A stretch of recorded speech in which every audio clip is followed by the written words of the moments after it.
নমস্কার বন্ধুরা, হরে কৃষ্ণ, রাধে রাধে।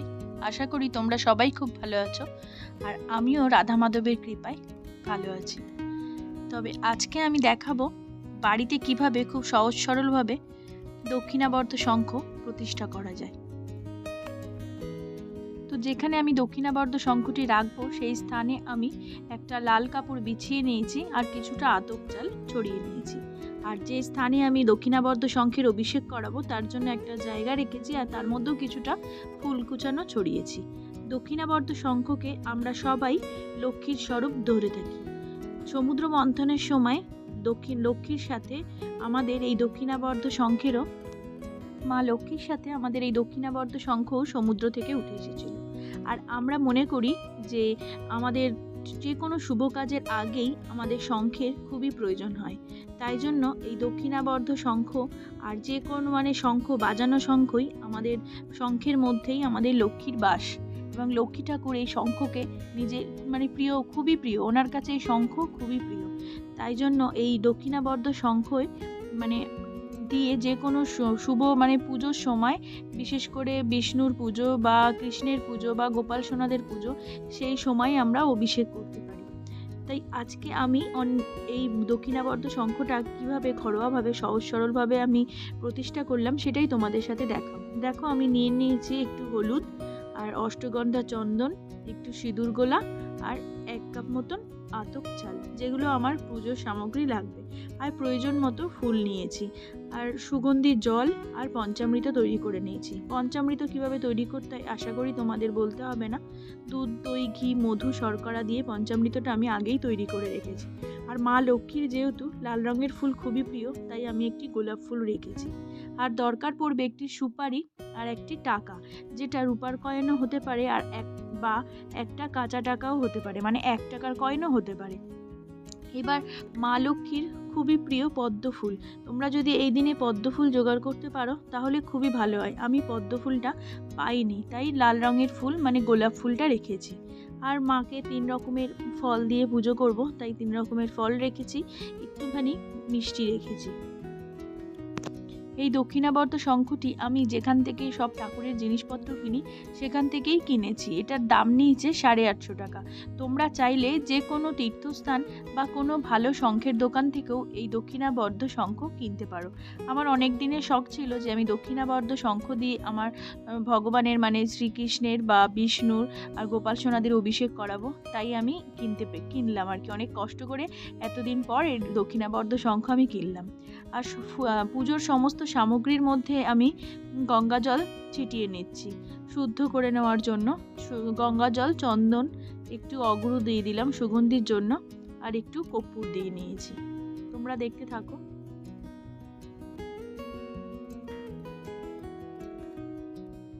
আর এই শঙ্খের শঙ্খেরও আবার 2টো ভাগ আছে, দক্ষিণাবর্ত শঙ্খ আর বামাবর্ত শঙ্খ। তোমরা সবাই জানো যে বামাবর্ত শঙ্খ সেটা আমরা সবসময় যে বাজাই যে শঙ্খ, সেটাই হচ্ছে বামাবর্ত শঙ্খ। আর দক্ষিণাবর্ত শঙ্খ দিয়ে আমরা ভগবানের অভিষেক করে থাকি। এই যে আমি একটুখানি কর্পূর দিয়ে দিলাম ফুলের মধ্যে, আর যে সুগন্ধি জলটা আমি করেছি সেই জলের মধ্যেও আমি একটু কর্পূর দিয়ে নেব। তারপর নিজের আমি মুখটা শুদ্ধি করে নেব।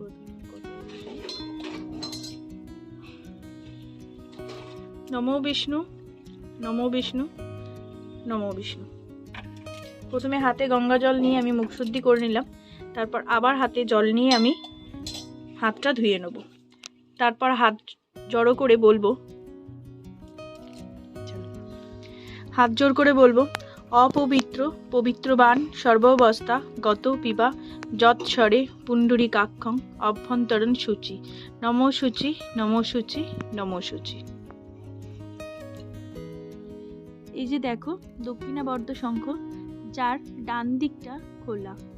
আমরা যে শঙ্খ বাজাই বা যে জলশঙ্খ হয় সেই শঙ্খের কিন্তু ডান দিক খোলা থাকে না, তার বাঁ দিকটা খোলা থাকে। এই যে দেখো আমার অন্য হাতে নিয়েছি আমি, যেটা আমরা বাজাই পুজো করার সময়, সেই বামাবর্ত শঙ্খ, যার বাঁ দিকটা খোলা আছে।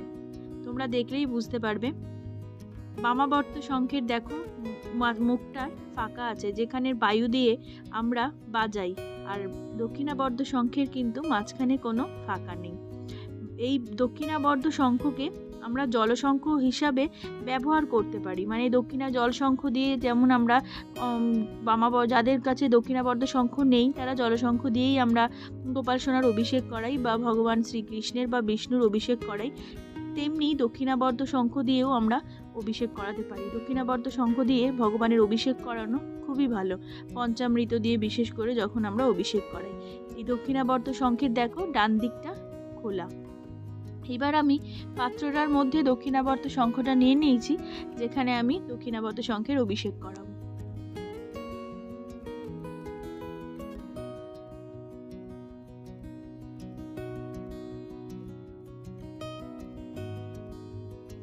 এবার আমি দক্ষিণাবর্ত শঙ্খের মধ্যে এই পঞ্চামৃতটা ঢালবো, আর একটাই মন্ত্র উচ্চারণ করব, ওং হ্রিং শ্রীং দক্ষিণাবর্ত শঙ্খায় নমঃ। ওং হ্রিং শ্রীং দক্ষিণাবর্ত শঙ্খায় নমঃ। ওং হ্রিং শ্রীং দক্ষিণাবর্ত শঙ্খায় নমঃ। ওং হ্রিং শ্রীং দক্ষিণাবর্ত শঙ্খায় নমঃ। এইভাবে বলতে বলতে আমি এই শঙ্খের আমি পঞ্চামৃত দিয়ে স্নান করাবো। পঞ্চামৃত দিয়ে অভিষেক হয়ে যাওয়ার পর আমি এই যে সুগন্ধি জলটা তৈরি করে রেখেছিলাম, সেই সুগন্ধি জলটা দিয়ে এবার অভিষেক করে নেব। ভালো করে শঙ্খটা ধুয়ে নেব। আর খেয়াল রাখতে হবে, যখন আমি পঞ্চামৃত দিয়ে এই দক্ষিণাবর্ত শঙ্খটি অভিষেক করাবো, যেন দুধ, দই, ঘি, মধু, শর্করা সমস্ত কিছুই এই শঙ্খের যে ফাঁকাটা আছে সেই স্থানে যায়। আর যখন ভালো শুদ্ধ জল দিয়ে করাবো অভিষেক, তখনও ঠিক সেই একইভাবে এটা ভালো করে ধুয়ে নিতে হবে। পরিষ্কার জল দিয়ে, একদম শুদ্ধ জল দিয়ে আবার একটুখানি শঙ্খটি আমি ধুয়ে নিলাম। তারপর এই শঙ্খটি আমি আবার এর থেকে তুলে নিয়ে ভালো করে মুছে নেব। আর এই যে জলটি, এই জলটি সবার বাড়ির সকলের মাথায় দিয়ে তারপর কোনো ফুল গাছের গোড়ায় দিয়ে দেবো। এবার অভিষেক হয়ে যাওয়ার পর আমি জলটা সরিয়ে নিয়েছি, আর যেখানে আমি শঙ্খটি বসাবো সেখানে একটু গোটা আতপ চাল আর ফুলের পাপড়ি ছড়িয়ে নিয়েছি। আর শঙ্খটি খুব ভালো করে মুছে আমি একটি ত্রিপদী বা ত্রেপায়া উপর রাখবো। আর খেয়াল রাখতে হবে, শঙ্খের এই সরু দিকটা থাকবে ভগবানদের দিকে, আর যে দিকে পুজো করব এই চওড়া মুখটা থাকবে যে পুজো করবে তার দিকে। আর অবশ্যই এই সরু মুখটা উত্তর দিক বা পূর্ব দিকে থাকবে। আমি তো রেখেছি একটা ত্রিপদীর উপর বা তেপায়া স্ট্যান্ডের ওপর। যদি কারোর কাছে এই ত্রিপদী বা তেপায়া স্ট্যান্ড না থাকে, তাহলে তারা একটি পাত্রের ওপরে কিছুটা হলুদ মিশ্রিত আতপ চালের ওপরেও এই শঙ্খটি রাখতে পারেন। আর শঙ্খটি সবসময় রাখতে হবে একটি লাল কাপড়। আমি দক্ষিণাবর্ত শঙ্খের মধ্যে একটি স্বস্তিক চিহ্ন এঁকে নেব।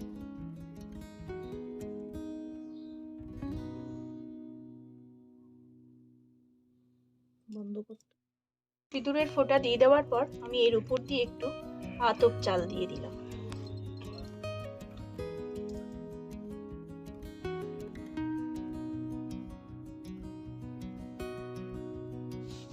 দক্ষিণাবর্ত শঙ্খটি যখন আমি প্রতিষ্ঠা করব, তখন একটু সুগন্ধি দিয়ে শঙ্খটাকে একটুখানি লাগিয়ে নিতে হবে। তাই আমি একটা, দেখুন, একটা তুলোতে অগুরু নিয়ে কিছুটা আমি শঙ্খের মধ্যে লাগিয়ে দিচ্ছি। এবার শঙ্খের যে খোলা স্থানটা আছে সেখানটা কিছুটা আতপ চাল দিয়ে পরিপূর্ণ করতে হবে।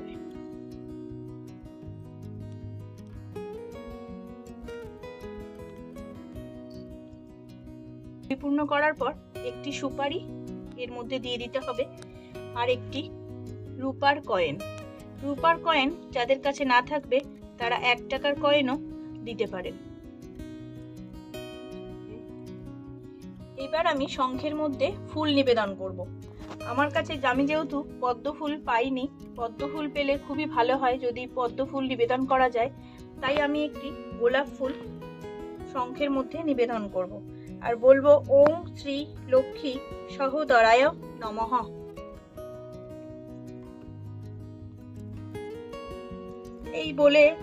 এই মন্ত্র বলে আমি নিবেদন করব ফুল।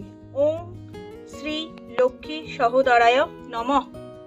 হলুদ ফুল মা লক্ষ্মীর খুবই প্রিয়, হলুদ ফুল মা লক্ষ্মীর খুবই প্রিয়, তাই জন্য একটু আমি হলুদ ফুল নিবেদন করলাম।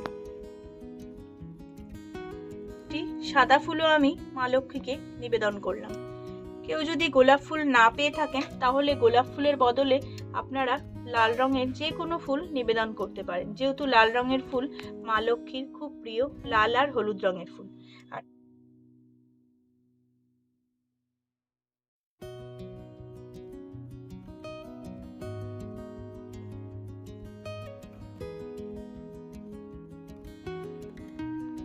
এবার আমি হাত জোড় করে মন্ত্র বলে নেব।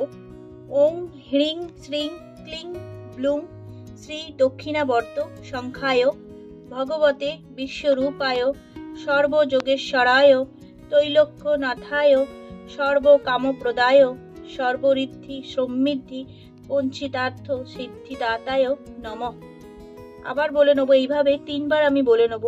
ওং হ্রিং শ্রিং ক্লিং ব্লুং শ্রী দক্ষিণাবর্ত সংখ্যায় ভগবতে বিশ্বরূপায় সর্বযোগেশ্বরায় তৈলক্যনাথায় সর্বকামপ্রদায় সর্বঋদ্ধি সমৃদ্ধি বঞ্চিতার্থ সিদ্ধিতায় নমঃ। এইভাবে আমি 3 বার বলে মা লক্ষ্মীকে মানে দক্ষিণাবর্ত শঙ্খকে আমরা প্রণাম করে নেব।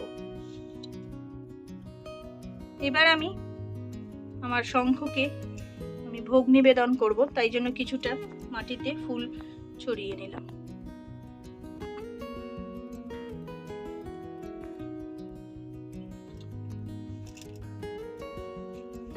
ভোগের মধ্যেও আমি একটু ফুলকুচি দিয়ে নিয়েছি।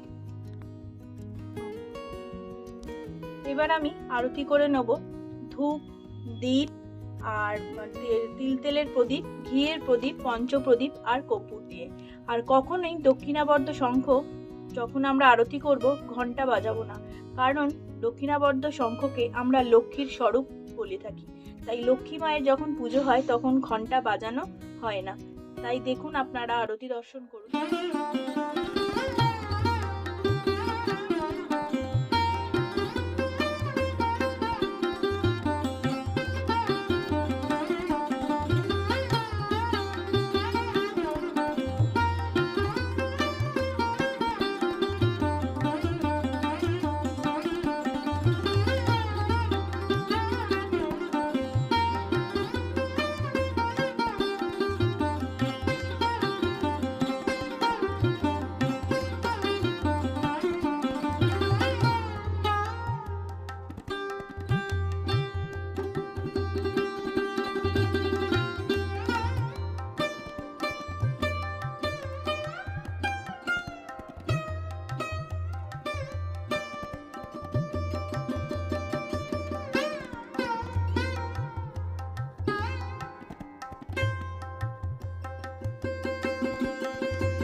এইভাবেই দক্ষিণাবর্তের শঙ্খ তোমরা বাড়িতে প্রতিষ্ঠা করতে পারো। আর শঙ্খের মধ্যে যে চালটা দেওয়া হয়েছে সেই চালটা তোমরা ভাড়ার ঘরে অথবা যে জায়গায় তোমাদের চাল থাকে সেই চালের সাথে মিশিয়ে দিতে পারো। আর যে গোটা সুপারিটা দেওয়া হয়েছে সেই সুপারিটা তোমরা প্রসাদ হিসাবে গ্রহণ করতে পারো। আর যে রূপার কয়েনটা দেওয়া হয়েছে সেই রূপার কয়েনটা যে স্থান থেকে নেওয়া হয়েছে সেই স্থানেই রাখতে পারো। আবার 1 টাকার কয়েন যদি তোমরা কেউ দিয়ে থাকো তাহলে এই 1 টাকার কয়েনটি মন্দিরে দক্ষিণা হিসাবে তোমরা দিয়ে দিতে পারো। আর ফুলগুলো তো অবশ্যই তোমরা জলে দেবে।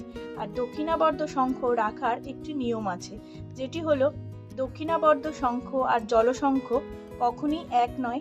আমরা জলশঙ্খ হিসাবে দক্ষিণাবর্ত শঙ্খকে ব্যবহার করতে পারি। আমরা দক্ষিণাবর্ত শঙ্খ দিয়ে শ্রীকৃষ্ণের, আমরা বিষ্ণুর, গোপাল সোনাদের সবার অভিষেক করতে পারি। কিন্তু যখন রাখা হবে তখন এই দক্ষিণাবর্ত শঙ্খ সব সময় জলশঙ্খর থেকে ওপরের স্থানে থাকবে, জলশঙ্খ থাকবে নিচে, আর দক্ষিণাবর্ত শঙ্খ থাকবে ওপরের দিকে, মানে জলশঙ্খ থেকে ওপরে।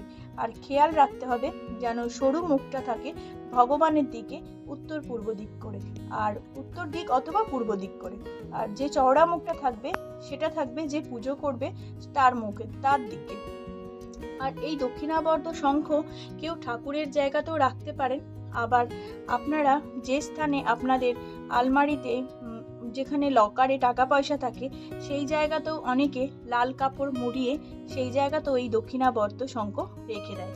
দক্ষিণাবর্ত শঙ্খ যদি আপনি প্রতিদিন পুজো করবেন, প্রতিদিন দক্ষিণাবর্ত শঙ্খ প্রত্যেক দিন পুজো করতে হবে। শঙ্খের মধ্যে আপনারা চালের পরিবর্তে জল দিয়েও পরিপূর্ণ করতে পারেন। জলটা এমনভাবেই দিতে হবে যেন সেই সরু মুখ দিয়ে জলটা না বাইরের দিকে বেরিয়ে যায়। আর প্রত্যেক দিন এই শঙ্খের জল পাল্টাতে হবে। আর জলটা আপনার ঘরের চারিদিকে আপনি ছিটাতে পারেন, বাথরুম বাদ দিয়ে সমস্ত জায়গায় আপনি ছিটাতে পারেন। বলা হয় যে মা লক্ষ্মীর যেহেতু দক্ষিণাবর্ত শঙ্খ স্বরূপ হিসাবে ধরা হয়, তাই এর জল যদি বাড়ির চারিদিকে ছিটানো হয় তাহলে মা লক্ষ্মী কৃপা করে। তাই জন্যই এই জল চারিদিকে ছেটানো খুব ভালো। এইভাবেই দক্ষিণাবর্ত শঙ্খ প্রতিষ্ঠা আর পুজো প্রত্যেক দিন করতে হবে। আর যখনই দক্ষিণাবর্ত শঙ্খের নিত্য পুজো হবে তখনই শঙ্খটা ভালো করে পরিষ্কার করে ধুয়ে নিতে হবে। আর প্রত্যেক দিন শঙ্খের মধ্যে সিঁদুর, হলুদ আর অষ্টগন্ধা চন্দনের ফোঁটা দিতে হবে। এই অষ্টগন্ধা চন্দন আপনারা যে কোনো দশকর্মার দোকানে পেয়ে যাবেন। কেমন লাগলো আমার এই আজকের ভিডিও? আমি যে দক্ষিণাবর্ত শঙ্খটি প্রতিষ্ঠা করা আপনাদের দেখালাম, অবশ্যই আমাকে কমেন্টের মাধ্যমে আপনারা জানাবেন। আর যদি ভালো লেগে থাকে তাহলে একটু লাইক, শেয়ার ও সাবস্ক্রাইব করে চ্যানেলটা আমার পাশে থাকবেন। তাহলে আজকের মতন আসি, দেখা হবে আবার অন্য কোনো দিন অন্য কোনো ভিডিও নিয়ে। হরে কৃষ্ণ, রাধে রাধে।